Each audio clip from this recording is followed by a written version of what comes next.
छोटी बहन। एक गांव में 7 भाई बहन रहते थे। 6 तो भाई और 7वीं बहन। इसका नाम बीरड़बाई था। अब इसके माँ बाप तीर्थ जाने लगे तो माँ ने भौजाइयों को बुलाकर कहा, तुम मेरी लाडली बीरड़बाई को सुख से रखना और कोई भी काम इससे मत कराना। भौजाइयाँ कहने लगीं, सासू जी, हम तो आपके सामने जो कुछ कहना हो कह देती हैं, पर आपके जाने के बाद हम कुछ भी नहीं कहती। धन घड़ी धन भाग। हमारे तो केवल एक ननद बाई हैं, 10-5 तो हैं नहीं, और फिर वह तो अपने भाइयों से भी अधिक लाड से रही हैं। माँ बाप तीर्थ चले गए। इधर सब भाई अपने अपने काम से बाहर जाते। एक दिन सब भाई इसी तरह बाहर गए हुए थे। भौजाइयाँ बोली, चलो हम सब मिलकर पीली मिट्टी खोद लाएं। ननद उत्साहित थी, बोली, हाँ भाभी, चलो जल्दी ले आएं। सब पीली मिट्टी लेने गईं। भौजाइयाँ खोदती तो पीली मिट्टी निकलती और ननद खोदती तो मोती निकलते। भौजाइयों ने पीली मिट्टी की टोकरी भरी, ननद ने मोतियों की। भौजाइयों ने देखा तो जल गई।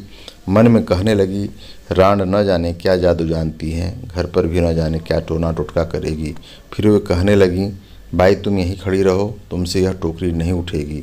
हम अपनी टोकरियाँ खाली कर आएँ, फिर तुम्हारी ले चलेंगी। वे जाने लगीं। बीरड़ बोली, नहीं भाभी, मैं भी चलती हूँ, उठा लूँगी इसे तो।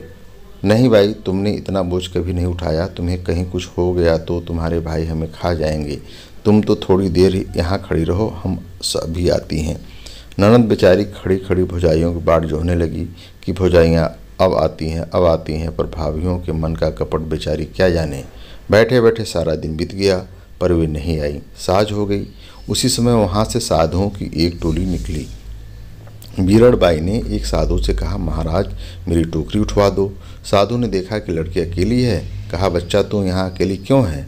बीरड़बाई ने सब हाल कह सुनाया। मौका देखकर साधु उससे अपनी टोली में ले गया। बीरड़बाई रोने लगी, पर वहाँ कौन सुनने वाला था। कई दिन हो गए, साधु ने उसे कहीं नहीं जाने दिया। धीरे धीरे वह उसे छोटे मोटे गाँव में भिक्षा मांगने भेजने लगा। अब वह सब घर बार भूल गई। साधु ने उसे उस गाँव में जाने से मना कर दिया जहाँ की वह रहने वाली थी। उसने कहा, उधर तुझे कोई पकड़ लेगा, वहाँ भीख नहीं मिलेगी। डर के मारे वह बेचारी उधर नहीं जाती थी। एक दिन साधु बीमार था। बीरड़बाई को कुछ याद नहीं रहा और वो भूल से वो उसी गांव की गली में चली गई जहाँ की वह रहने वाली थी। उसकी एक भौजाई द्वार पर खड़ी थी। बीरड़बाई जाकर गाने लगी, 7 भाई की एक बीरड़बाई, मोतीड़ा हो खोदते जोगते पकड़ी, माई माई भिक्षा दे। 7 भाइयों की एक बीरड़बाई थी, उसे मिट्टी खोदते हुए जोगी ने पकड़ लिया, हे माई भिक्षा दे।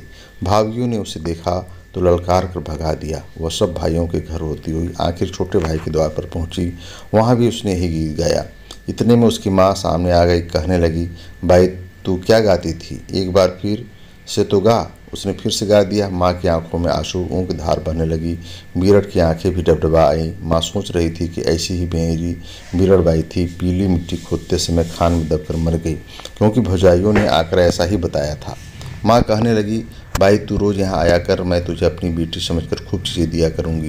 बीरड़बाई को अपनी सब बात याद आ गई। उसने सारा हाल कहा तो माँ बेटी मिलकर खूब रोई। इस प्रकार बीरड़बाई फिर अपने घर आ गई। अब माँ बाप ने उसका ब्याह करने का विचार किया। उधर साधु को मालूम हुआ कि बीरड़बाई अपने घर चली गई है, तो वह अच्छा होने पर वहाँ आया। उस समय बीरड़बाई की सगाई हो रही थी। साधु बोला, सगाई तो करो, पर चेली तो मेरी है। जब उसका ब्याह हुआ तो साधु आकर फिर कहने लगा, ब्याह तो करो, पर चेली तो मेरी है। ब्याह पूरा हुआ और बीरड़बाई अपनी ससुराल जाने लगी। साधु फिर आया और कहने लगा, लाडो, तो ले जाओ, पर चेली तो मेरी है। इस तरह साधु बीरड़बाई के पीछे पड़ गया। बारात घर पहुंची तो वहां भी साधु आकर कहने लगा, बारात तो आई, पर चेली तो मेरी है। अब इस प्रकार साधु बीरड़बाई को जगह जगह छेड़ने लगा। वो तो बीरड़बाई घबराई। उसने कहा, ओ प्रियतम, ओ सास जी, मुझे 7 ताले में बंद करो, नहीं तो यह साथी मुझे पकड़ ले जाएगा। बीरड़बाई को ससुराल वालों ने 7 तालों में बंद करके बुलाया। अंधेरी रात थी। रात को खड़का हुआ। बीरड़बाई जागी। उसने कहा, पहला ताला टूटा, सास जी जागो। दूसरा ताला टूटा, ससुर जी जागो। तीसरा ताला टूटा, जेठ जी जागो। चौथा ताला टूटा, जेठानी जी जागो। 5वां ताला टूटा, देवर जी जागो। 6ठा ताला टूटा, देवरानी जी जागो। 7वां ताला टूटा, प्रीतम जी जागो। इस तरह बीरड़बाई ने सबको जगा दिया। उसी समय साधु ने 7वां ताला तोड़कर बीरड़बाई के कमरे में प्रवेश किया। सबने मिलकर उसे पकड़ लिया और उसकी ऐसी मरम्मत की कि फिर उसने कभी उस ओर आने का साहस नहीं किया। बीरड़बाई अपने घर में सास ससुर की सेवा करती हुई आनंद के साथ रहने लगी। दोस्तों, ये कहानी आपको कैसी लगी आप कमेंट करके अवश्य बताएं। मुझे उम्मीद है कि ये कहानी आपको अच्छी लगी होगी। अगर अच्छी लगी तो अवश्य लाइक और शेयर करें। मैं ऐसी ही कहानियां लाता रहूंगा, इसलिए एसपी हिंदी स्टोरीज को सब्सक्राइब अवश्य करें और अपने दोस्तों को भी सब्सक्राइब करने के लिए कहें। धन्यवाद, थैंक यू, सादर आभार।